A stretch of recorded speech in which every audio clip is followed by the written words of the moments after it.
পুরনো প্রেম সবসময় মধুর হয় না, কখনো কখনো রয়ে যায় তিক্ততা। ঋত্বিক রোশন ও কাঙ্গনা রানাওয়াতের সম্পর্ক ঠিক তেমনই, যেখানে ভালোবাসার থেকে বেশি জায়গা করে নিয়েছে অভিযোগ, তিক্ততা ও বিবাদ। 2014 সালে স্ত্রী সুজান খানের সঙ্গে বিচ্ছেদের পর ঋত্বিকের জীবনে এসেছিলেন কাঙ্গনা। শোনা যায় প্যারিসে ঋত্বিক তাকে প্রেমের প্রস্তাবও দিয়েছিলেন, তবে সবকিছুই চলছিল গোপনে। কি স্ত্রী ছবিতে একসঙ্গে কাজ করে তারা সুপারহিট হন, কিন্তু ছবির সাফল্য ম্লান হতেই সম্পর্কেও আসে ফাটল। তারপর শুরু হয় বিতর্ক।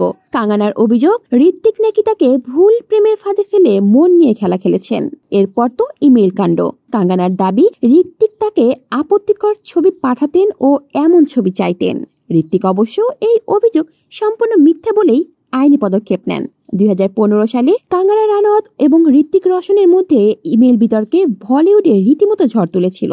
প্রথমে এই বিতর্ক অনেকটা ব্যক্তিগত সম্পর্কের টানাপোড়েন বলেই মনে হয়েছিল, কিন্তু সময়ের সঙ্গে সঙ্গে তা আইনি লড়াই রূপ নেয়। কাঙ্গনা প্রকাশ্যে দাবি করেন, ঋত্বিক নাকি তাকে প্রেমের প্রতিশ্রুতি দিয়ে প্রতারিত করেছিলেন। এমনকি অভিনেত্রী জানান, অভিনেতা তার কাছে ইমেইলের মাধ্যমে আপত্তিকর ছবি পাঠাতেন এবং একই ধরনের ছবি চেয়েছিলেন তার কাছ থেকেও। কলি শিকদার, বাংলা নিউজ নেটওয়ার্ক।